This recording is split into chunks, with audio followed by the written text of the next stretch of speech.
Hey, what's happening, everyone, and welcome back to the channel. Thank you so much for being here. I had wanted to listen to some more from Miss Sally Oldfield, so I figured let's just go ahead and continue on. Moving into the next track, Songs of the Quendi. I hope I'm pronouncing that correctly. 12 minutes long. It has 4 different parts involved on this one. I have no idea what a Quendi is, so let me bring you guys up with me so we can all Google it together. let's see what a Quendi is.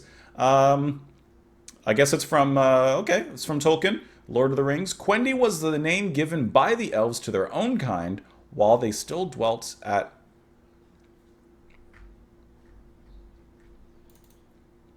Queevin. Queevin? Okay, we'll take it. Anyway, so let's go ahead. Let's go ahead and listen to the song. Let me put my headphones on. I don't even have that on right now. Let's go ahead and listen to the song. Hopefully I pronounced some of that correctly. Hope you're having a lovely day out there. Let me pull it up. Oh my gosh, I did the thing. I don't even have it up. Hold on. Give me a second. It's coming. I just got to do a little search really quick. And here we go. Songs of the Quendi. Let's go.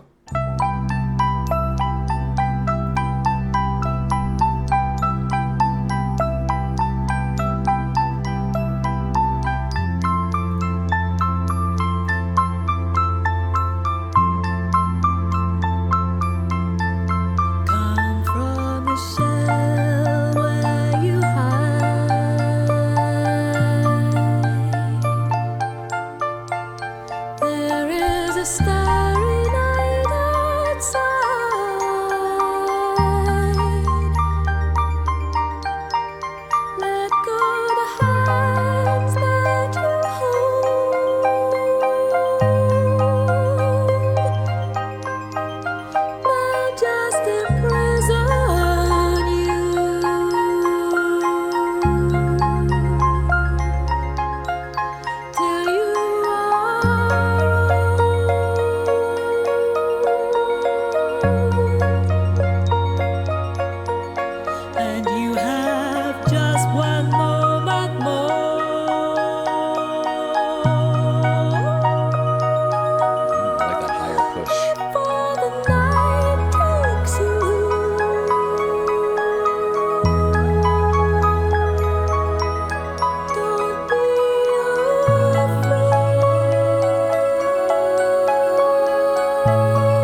I like how celebratory this is. 3 rings for the elven kings. 3 rings for the elven kings. 3 rings for the elven kings. They come from the darkness.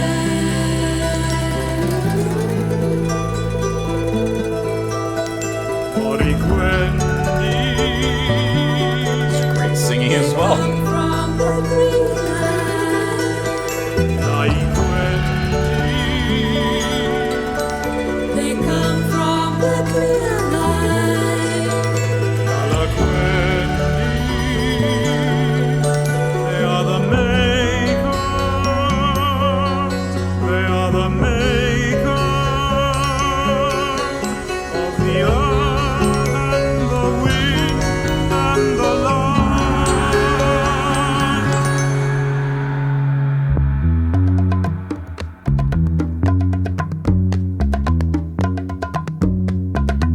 I like this percussion. 3 rings for the elven kings under the sky. This I really like. 3 rings for the elven kings under the sky. 3 rings for the elven kings under the sky. Oh, the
perfectly fades out there.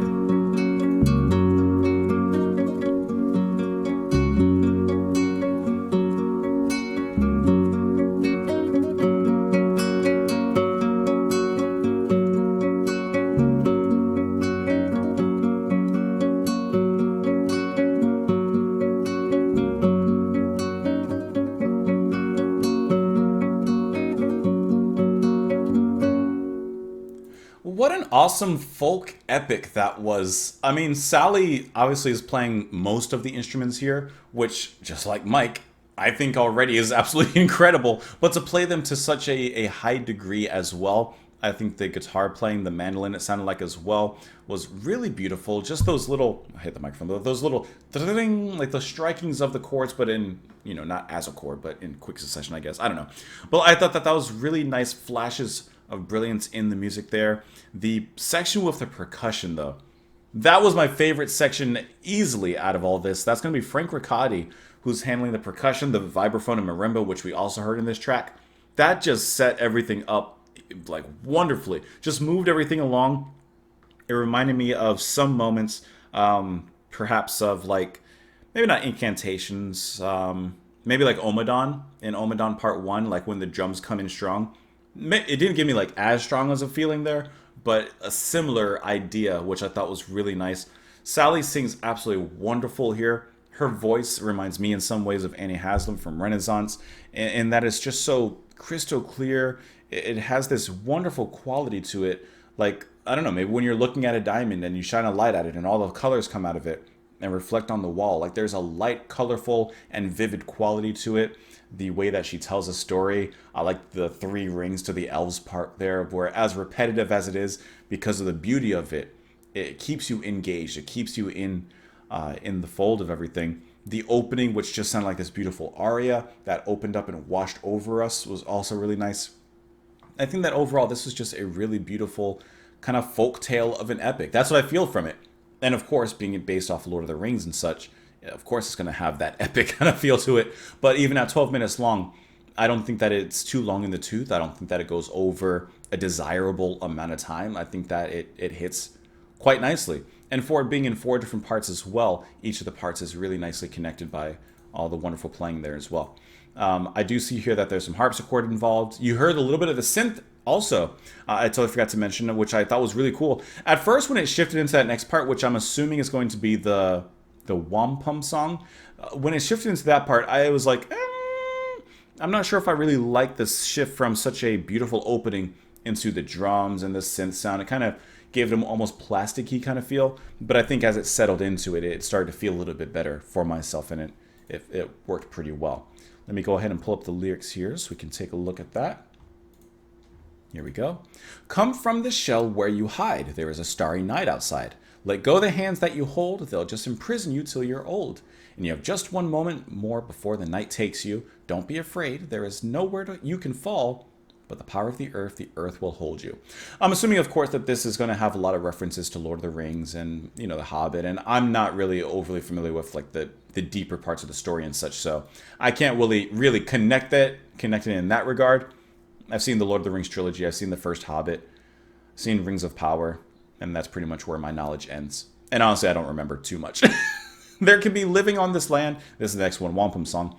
There could be a piece for every man, with a woman weaving him wampum by the light of the crimson sun. There could be singing beneath the sky. There could be joy that does not fly, with the children teaching us wisdom by the wonder in their eyes. So obviously this is like a time of peace. What is a wampum? Wampum are beads made from various white and purple mollusk shells, which were and still used by various native nations throughout. Okay, so wampum song, is that, oh yeah, a woman weaving his wampum. Okay, that makes sense then. So like just times of peace I'm kind of getting from this particular song then. 3 rings for the Elven Kings. We know that, a bunch of rings were made and a bunch of them went to different people, different nations and such in Lord of the Rings. And then the final one, Land of the Sun.